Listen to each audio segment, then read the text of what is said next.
हर साल रक्षाबंधन के हफ्ते भर पहले गांव में एक छोटी सी दुकान खुलती थी, बूढ़े दादा की राखी शॉप। वहाँ सिर्फ राखियाँ ही नहीं, हर राखी के साथ एक खास किस्सा भी मिलता। इस बार दादा ने दुकान के बाहर एक बोर्ड लगाया, जो अपनी बहन के लिए सच्चे मन से राखी खरीदेगा उसे मिलेगा एक सुनहरा मौका। बच्चों में उत्सुकता बढ़ी। अर्जुन नामक एक समझदार लड़के ने बहन के लिए राखी खरीदी। दादा मुस्कुराए और बोले, अब तुम्हें एक काम करना होगा, आज शाम गाँव की नदी किनारे जाना, वहाँ एक डिब्बा रखा होगा। अर्जुन दौड़कर पहुँचा। वहाँ सचमुच एक डिब्बा था। उसमें थी एक छोटी सी पुस्तक जिसका नाम था रिश्तों की असली ताकत। किताब में लिखा था, सिर्फ राखी बांधना काफी नहीं है, रिश्ते निभाने से मजबूत होते हैं। अर्जुन समझ गया, दादा सिर्फ राखियाँ नहीं बेचते, बच्चों को रिश्तों का महत्व भी सिखाते हैं। सीख, सच्चा प्रेम और जिम्मेदारी ही रिश्तों को खास बनाते हैं। Please subscribe for more than video.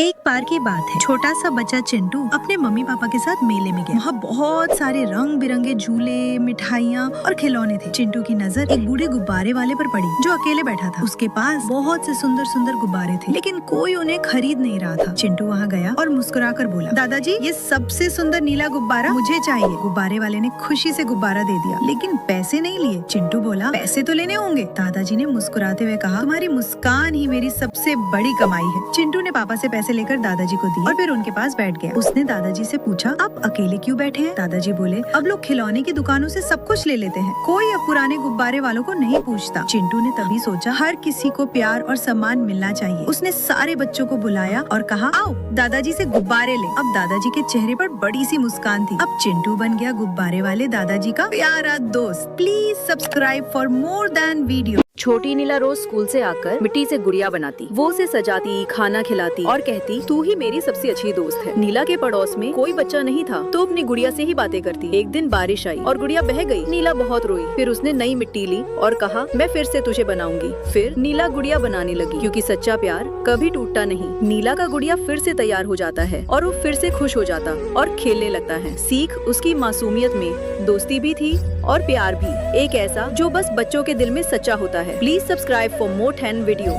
एक दिन कृष्ण ने देखा कि एक बच्चा खेलते खेलते अपने मित्र की गुड़िया गिरा बैठा और गुड़िया टूट गई। तोड़ा हुआ खिलौना देखकर उसका मित्र आंसुओं में डूब गया। कृष्ण ने पायल की मीठी झंझनाहट के साथ आकर उस टूटे खिलौने को प्यार से उठाया और बोला, डरो मत, हम मिलकर इसे ठीक कर देंगे। फिर कृष्ण ने पास रखे छोटे टांके और सुगंधित मिट्टी की मदद से गुड़िया को जोड़कर सुंदर बना दिया। फिर बच्चे ने आकर खुशी से कृष्ण को गले लगा लिया। Please subscribe for more the video. गाँव के कोने में एक छोटी सी राशन की दुकान थी, जिसे सब दादा की दुकान कहते थे। दादाजी उम्र में भले ही बुजुर्ग थे, लेकिन उनकी ईमानदारी और मुस्कान आज भी जवान थी। हर सुबह वो दुकान खोलते, झाड़ू लगाते और एक एक चीज सजा कर रखते। कोई बच्चा भूखा आता तो बिना पैसे के बिस्किट दे देते। गाँव में सब उन्हें मान सम्मान देते थे। एक दिन एक अमीर आदमी आया और बोला, दादा ये दुकान बेच दो, मैं बड़ा मॉल बनाऊंगा। दादाजी मुस्कुराए और बोले, ये दुकान सिर्फ सामान ही नहीं, भरोसा भी बेचता है बेटा, जो कोई मोल में नहीं बिकता, क्योंकि वो मेरा दुकान है। अमीर आदमी चुपचाप चला गया। फिर एक दिन बारिश में एक बच्चा भीगता हुआ आया। दादाजी ने उसे अंदर बिठाया, चाय दी और सुखाया। बच्चे ने कहा, दादाजी